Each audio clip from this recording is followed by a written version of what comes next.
और अजय कपूर और निर्मल सिंह और उनके कई खातेदारों के अधिवक्ता हूँ और उनका केस बंटवारे का सिविल का चल रहा है, जिसमें मैं वकील हूँ और जिसमें कहीं भी किसी प्रकार का कोई आदेश नहीं हुआ है।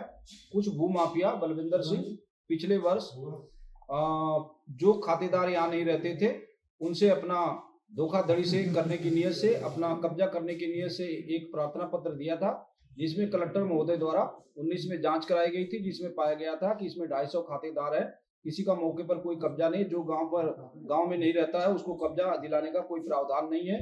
और ये कश्मीर सिंह को भेज दिया गया था, लेकिन ये कश्मीर सिंह भूमाफिया बलविंदर सिंह ने मिल करके कुछ 25 भूमाफियाओं को लेकर के आज ट्रैक्टर लेकर के खेत की जुताई कर रहा है और खड़ी फसल 50 लाख की हमारे पार्टी का बर्बाद कर दिया है, जिसके लिए हम माननीय उच्च न्यायालय में चाराजोई करेंगे और जो न्यायालय में विचाराधीन वाद है उसमें अपना चाराजोई करेंगे। और फसल बर्बाद हो गई है और उस भूमाफिया का मन बढ़ा हुआ है।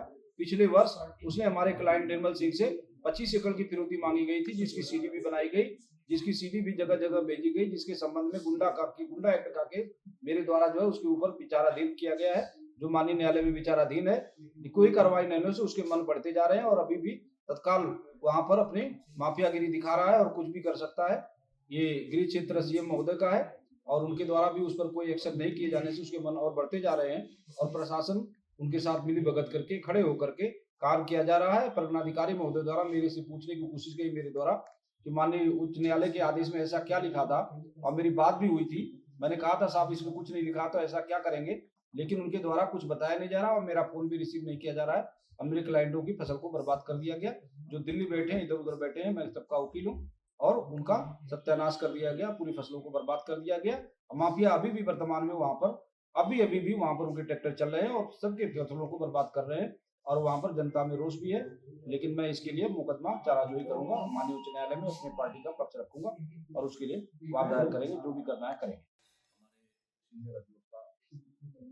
और अधिवक्ता साथी हमारे जिनके साथ घटना घटी है, युवराज भाई हमारे, मेरे को कॉल जब वहाँ से आई कि ऐसी घटना घट गई है, मैं मौके पर गया पूर्व सैनिक और हमारे कुछ अधिवक्ता साथियों के साथ।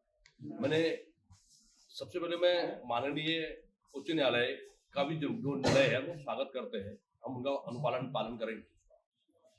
तो लेकिन जब हम मौके पर गए, हमने एसडीएम साहब से कहा कि आप हमें वो आदेश दिखाइए जिसमें ये फसल को रोकने का जो आप काम कर रहे हैं, कि ऐसा कोई आदेश है। तो उनके द्वारा हमें कोई आदेश नहीं दिखाया गया। वहाँ के एसओचओ जो थे देवेंद्र गौरव, उन्होंने कहा आपके पास कोई ऐसा आदेश है? उन्होंने बोला एसडीएम साहब के पास कोई आदेश है और हमसे वार्तालाप करने को तैयार नहीं। दूसरा विषय मेरा उनसे ये कहा कि हम माननीय न्यायालय का स्वागत करते हैं और जो भी निर्णय है उसका अनुपालन करेंगे हम, लेकिन वो मालिक कहाँ है जिनके नाम पर जमीन का जो भी कोर्ट का आदेश है वो मालिक को तो सामने चाहिए। खटीमा एक गुलदस्ता है और ऐसे जो खटीमा की जमीनें हैं, बहुत सारे लोग ऐसे नॉन जमीन पर बैठे हुए हैं, जिस जमीन की रजिस्ट्री किसी और के नाम पर है, नाम किसी और के नाम पर है, एक सद्भावना के रूप में बैठे हुए हैं। लेकिन इस तरीके का कृत्य अगर करा जाएगा तो खटीमा तो उजड़ जाएगी। आज कोई दूसरा साथी आदेश ले आएगा, कल दूसरा साथी ले आएगा, कल तीसरा साथी ले आएगा, या तो भगदड़ मच जाएगी। और एक बार किसी के मुंह में खून लग जाएगा वो तो सबको रोक देगा। तो हमने महोदय से, वहां पर उप जिलाधिकारी महोदय से हमने कहा कि ऐसा काम नहीं होना चाहिए, हमें इसकी जांच करानी है कि इसके पीछे का अंतिम व्यक्ति कौन है। हमारे माननीय मुख्यमंत्री उत्तराखंड सरकार के श्रीमान पुष्कर सिंह धामी जी ने कहा, सेटलमेंट की बात करी है, जमीनों की चकबंदी की बात चल रही है और एक तरफ कुछ लोग ऐसा करते कर रहे हैं। तो सेटलमेंट की जगह अगर इस तरीके का करते कर रहे हैं, जो लोग उस जमीन के हिस्सेदार थे वो सेटलमेंट में आ जाते, बंटवारे में आ जाते। लेकिन मैंने उनसे पूछा कि वो असली मालिक को तो आने चाहिए जिसके नाम पर जमीन का निर्णय माननीय न्यायालय द्वारा आया हुआ है, वो लोग कहां पर है? और जो इसका असली मालिक जो जिसके पास आदेश है वो व्यक्ति तो होना चाहिए यहाँ पर मौके पे, जिसके नाम पर जमीन छूटी हुई है। ये कैसा करते चल रहा है? आपका ऑर्डर भी नहीं है, मालिक भी नहीं है और आप लगातार फसल रोक रहे हैं। और फसल रोकने का ऐसा कौन सा आदेश भारत सरकार और इस भारत में, इस उत्तराखंड में, कि आप फसल ही रोक देंगे? ये कैसा अमानवीय निर्णय है?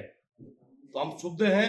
मैं 25 साल से इस चीज के ऊपर लड़ाई लड़ता हूँ, पूर्व सैनिकों के साथ छात्रों के साथ, यहाँ के जिन लोगों के इस प्रकार का अन्याय होता है, मैं इनके साथ हूँ, अधिवक्ता जी के साथ हूँ इस लड़ाई में। और मेरा एक मकसद है शासन से, मैं मुख्यमंत्री जी से भी वार्ता करूंगा इस विषय में, हम जिलाधिकारी महोदय से भी बात करेंगे कि खड़ी फसल क्यों रोक दी गई। अगर आपको उसका काबिज करना था तो काबिज करने के बहुत सारे तरीके थे, आप काबिज ले लेते उसको, हम अधिवक्ता से मिलकर बात करते।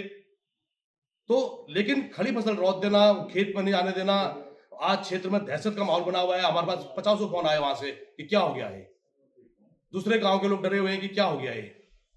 तो हमारा यह है कि इसके पीछे अंतिम व्यक्ति कौन है जो ये सब कर रहा है, जांच होनी चाहिए, उसके खिलाफ कार्रवाई होनी चाहिए और इसको प्रदेश और जिले से बेदखल करना चाहिए। हमारी ये लड़ाई है, इस लड़ाई को लड़ेंगे क्योंकि उन्हें तो अगली बार फिर इस काम को करेगा। आपका शुभ नाम? गणेश चोपड़ाटी, अधिवक्ता। तलवार, मैं बगुलिया का रहने वाला हूँ। आज सवेरे 8 बजे, 7:30 8 बजे बगैर मेरे को बताए हुए, बगैर गांव वालों को बताए हुए, एसडीएम साहब अधिकारियों के साथ और पुलिस वालों के साथ मेरे खेत में आए, मेरे को अंदर घुसने नहीं दिया और 15 ट्रैक्टर लेके आए जो भूमाफिया लोग थे, बलविंदर काला, कश्मीर से 3-4 और अंदर मेरे खेत में आए और मेरी खड़ी गन्ने की फसल और लाई की फसल और गेहूं की फसल जोत दी। मेरे को जब मैंने पूछा कि मुझे कुछ ऑर्डर दीजिए, मुझे कुछ आप समन दीजिए, मुझे कुछ तो दीजिए कि आप किस हैसियत से ये कर रहे हैं, उन्होंने बोला आपका हाई कोर्ट का एक केस था, उसमें से स्टे खारिज हो गया है। तो मैंने कहा मुझे स्टे खारिज हो गया है, जो हाई कोर्ट बोलेगी मैं उसका पालन करूंगा। उस स्टे खारिज होने में कहाँ लिखा था कि आप एक खड़ी फसल जोत सकते हैं? मेरे को कोई जवाब नहीं दिया। मेरे को, मेरे परिवार वालों को, मेरे स्टाफ को सब मेरे खेत से बाहर किया और 15 ट्रैक्टर बगैर लाइसेंस के, कट्टा, अनलाइसेंस फायर आर्म सबके पास लेकर अंदर जाके बगैर किसी से बोले हुए, ये प्राइवेट लोग हैं, बगैर मुझे बताए हुए कि ये किसके नाम से, बगैर नंबर प्लेट के, जाके उन्होंने सारा मेरा जोत दिया, मेरा 50 लाख का नुकसान किया और मेरे को अंदर खेत में घुसने नहीं दिया। आगे की कार्रवाई मैं हाई कोर्ट जाऊंगा। हाई कोर्ट में जहां पे एसडीएम साहब ने अपना खुद बयान पिछले साल दिया था कि हमारा यहाँ पर कोई पैमाइश पेंडिंग नहीं है, हमारे यहाँ पे कोई चीज पेंडिंग नहीं है, मैं वो लेके वहां पर ही जाऊंगा कि इन्होंने ये पहले बोला था और अब आके पैमाइश के नाम से उन्होंने ना एक फीता डाला, उन्होंने सीधा जोत दिया। मैं ये हाई कोर्ट में लेके जाऊंगा। मैं धामी जी को मैं बोलना चाहता हूँ, वो हमारे पास मतलब करीबी ही रहते कि अगर उनके एरिया में अगर ऐसा हो रहा है, मैं 60 साल से, मेरा परिवार यहाँ से, हम पाकिस्तान से आए, हम 60 साल से, हम हमारे नाम खतौनियों में दर्ज है, हमारे यहाँ पटवारियों की रिपोर्ट है कि जिन लोगों के नाम से ये लोग कर रहे हैं, आ रहे हैं, उनका ना ये कब्जा था, ना ये यहाँ पे रहते हैं और ये कभी आए नहीं।